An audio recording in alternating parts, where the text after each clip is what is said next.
નમસ્કાર વિદ્યાર્થી મિત્રો, હું મીત સર આપ સૌનું યુટ્યુબ ચેનલ ઉપર હાર્દિક સ્વાગત કરું છું. તો વિદ્યાર્થી મિત્રો, આજે આપણે જોવાના છે પરમાણુની અંદર મોસ્ટ ઇમ્પોર્ટન્ટ થિયરી જોવાના છે.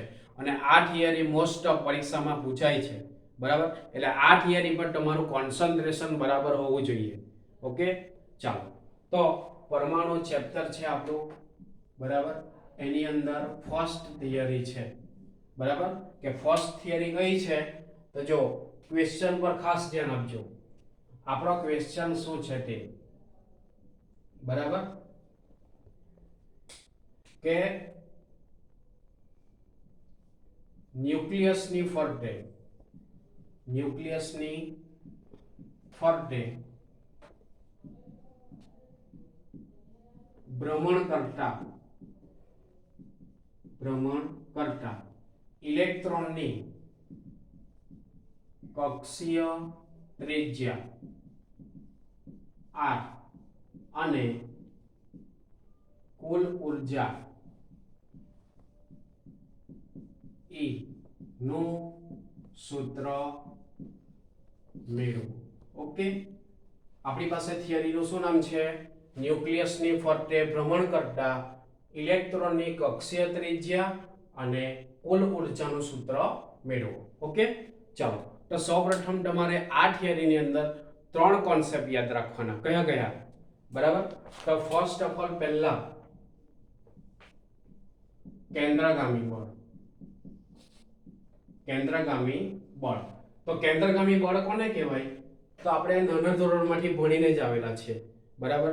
માની લો કે મારી પાસે એક પથ્થર છે, બરાબર. એને મેં દોરી સાથે બાંધેલો છે અને આ પથ્થરને મેં વર્તુળાકાર ગતિ કરાવું છું અને એ વર્તુળાકાર ગતિ કરાવતા પદાર્થ પોતાની તરફ આકર્ષે છે, તો એને શું કહેવાય છે? કેન્દ્રગામી બળ, બરાબર. તો કેન્દ્રગામી બળને આપણે FC એટલે શું કહેવાય? Centrifugal of force. તો એનું સૂત્ર શું આવશે? mv²/r. ઓકે, ચાલો. ત્યારબાદ બીજું સૂત્ર આવે છે ગતિ ઊર્જા. તો ગતિ ઊર્જાનું સૂત્ર શું આવે છે? k બરાબર 1/2 mv², બરાબર છે. ચાલો, ત્યારબાદ ત્રીજું સૂત્ર આવે છે સ્થિતિ ઊર્જા. તો સ્થિતિ ઊર્જાનું સૂત્ર છે U બરાબર -k q1 q2/r. બરાબર. આ ત્રણ તમને સૂત્ર આવે એટલે તમને આખી થિયરી આવડી જશે, બરાબર. ચાલો,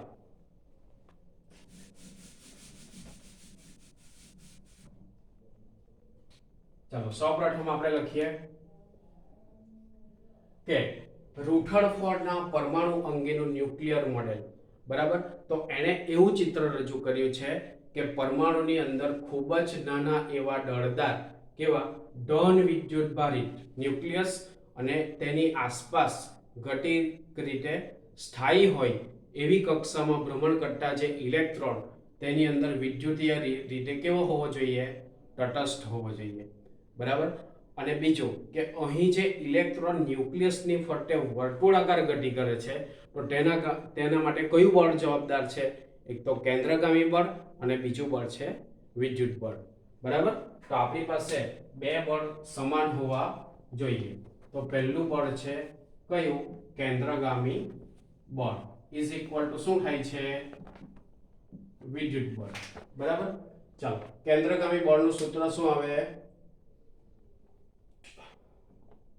mv²/r is equal to k q1 q2/r. Okay, ચાલો, r² આવશે અહીંયા. હવે શું કરવાનું આપણે? તો આની અંદર એક r શું થઈ જશે? કેન્સલ, બરાબર. એક r કેન્સલ એટલે શું લખાશે? તો કે mv² is equal to k ની કિંમત કેટલી આવશે? 1/4πε0. હવે q1 અને q2 શું કરવાનું? આની અંદર q1 અને q2 બે વિદ્યુતભારો છે, તો e² q1 માટે એક વિદ્યુતભાર, બરાબર. અને q2 માટે શું લઈએ? બીજો વિદ્યુતભાર. એટલે શું થશે e square by r. Okay, ચાલો હવે શું કરવાનું, એક એક આ કેન્સલ થઈ જશે. બરાબર, આપણે તો શું મેળવવાનું, કક્ષીય ત્રિજ્યાનું સૂત્ર મેળવવાનું. બરાબર, એટલે શું લખાશે, તો કે m e v સ્ક્વેર બરાબર 4 પાઈ epsilon 0 is equal to e square upon r. ખબર પડી ગઈ? ચાલો હવે આપણે શું કરીએ, તો કે કક્ષીય ત્રિજ્યાનું સૂત્ર મેળવવાનું છે એટલે આપણે શું કરીએ, r ને સૂત્ર કરતા બનાવીએ. બરાબર, એટલે r ઇઝ ઇક્વલ ટુ શું લખાશે, તો કે m e r બરાબર શું થશે, e square upon m e v square 4 પાઈ એપ્સિલોન 0. બરાબર, તો આ જે થયું છે આને સમીકરણ નંબર 1 આપીશું અને આનો સમીકરણ નંબર 2. ચાલો આ જે આપણને સૂત્ર મળ્યું છે એ કોના માટે સૂત્ર મળ્યું છે, તો કે કક્ષીય ત્રિજ્યાનું સૂત્ર. બરાબર, ચાલો ત્યારબાદ આપણે શેનું સૂત્ર મેળવવાનું, કુલ ઊર્જાનું સૂત્ર. બરાબર, તો કુલ ઊર્જાનું સૂત્ર શું આવે, કુલ ઊર્જાનું સૂત્ર શું આવે, તો કે ઇલેક્ટ્રોન માટે કુલ ઊર્જા બરાબર શું આવે, તો કે ગતિ ઊર્જા પ્લસ બીજી કઈ ઊર્જા આવે છે, સ્થિતિ ઊર્જા. બરાબર, આને સમીકરણ નંબર કયું આપીએ, 3. બરાબર, ચાલો સૌપ્રથમ આપણે કઈ ઊર્જા શોધવાના, ગતિ ઊર્જા. બરાબર, અને ત્યારબાદ શું શોધવાના, સ્થિતિ ઊર્જા. બરાબર, ચાલો હવે શું કરીએ, તો કે ગતિ ઊર્જાને આપણે 1/2 વડે ગુણતા. બરાબર, 1/2 વડે ગુણી કાઢીએ. બરાબર, તો 1/2 વડે ગુણીએ તો ગતિ ઊર્જાનું સૂત્ર બોલો, k બરાબર શું આવશે, 1/2 mv સ્ક્વેર. બરાબર, ચાલો હવે 1/2 વડે ગુણી કરીએ એટલે શું લખાશે અહીંયા, 1/8 પાઈ એપ્સિલોન 0 બરાબર e સ્ક્વેર અપોન r. બરાબર, આને આપણે સમીકરણ નંબર કયું આપીશું, 4. બરાબર, ચાલો હવે બીજું આપણે શું મેળવવાના, સ્થિતિ ઊર્જા. બરાબર, તો સ્થિતિ ઊર્જાનું સૂત્ર શું આવશે, તો સ્થિતિ ઊર્જા u બરાબર minus k q1 q2 by r. Okay, અહીંયા શું આવશે, ઓનલી ઓન r, અને અહીંયા જે છે આપણે r લીધેલો છે. ચાલો હવે આગળ u બરાબર શું થશે, અહીંયા માઈનસ k q1 q2. બરાબર, u બરાબર k ની કિંમત આપણે કેટલી મૂકવાની છે, 1/4 પાઈ એપ્સિલોન 0. બરાબર, શું થશે અહીંયા, e સ્ક્વેર અપોન r.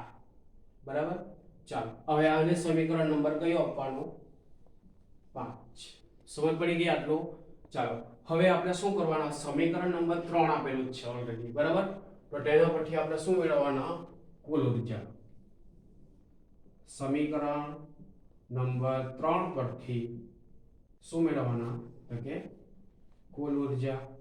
ચાલો કુલ ઊર્જા માટે કોનો સરવાળો કરવાનો, તો કે કુલ ઊર્જાને આપણે શેના વડે દર્શાવીએ, E વડે દર્શાવીએ. બરાબર, તો E બરાબર શું થશે, E બરાબર k પ્લસ u. ઓલરેડી આપણને કાઇનેટિક એનર્જી પણ મળી ગઈ છે, પોટેન્શિયલ એનર્જી પણ મળી ગઈ છે. બરાબર, કિંમત મૂકી દઈએ આપણે. ચાલો k ની કિંમત કેટલી છે, તો કે 1/8 પાઈ epsilon 0 e square upon r. ચાલો પછી સ્થિતિ ઊર્જાનું અહીંયા પ્લસ છે તો ઓલરેડી અહીંયા કેટલું થશે, માઈનસ. બરાબર, 1/4 pi epsilon 0 e square by r. ચાલો આટલું ખબર પડી ગઈ. હવે 1/4 પાઈ એપ્સિલોન 0 થશે, અહીંયા કેટલા થશે, 1/4 પાઈ એપ્સિલોન 0 બરાબર e સ્ક્વેર અપોન r, અને કાઉસમાં શું લખાશે, 1/2 માઈનસ 1. ઓકે, ચાલો આ બાજુ જશે એટલે શું થશે, માઇનસ 1/2 બરાબર 1/4πε0 e સ્ક્વેર અપોન r આટલું સમજ પડી ગઈ. ચાલો હવે કુલ ઉર્જાનું આપણે સૂત્ર મેળવવાના છે. આ બરાબરની નીચે બરાબર આવું જ જોઈએ બરાબર. ચાલો એટલે E બરાબર શું થશે તો કે આ તરફ લાવશું એટલે શું થશે minus e square upon 4πε0 okay into r બરાબર. અહીંયા કેટલા થશે 4 દુના 8 એટલે 8πε0 r. તો આ જે આપણને મળ્યું છે ફાઇનલી સૂત્ર કુલ ઉર્જા માટેનું સૂત્ર. તો આ વિડિયો વિદ્યાર્થીઓ વારંવાર જુઓ બરાબર. ના સમજ પડે તો કોલ અથવા તો મેસેજ કરો. Okay thank you so much.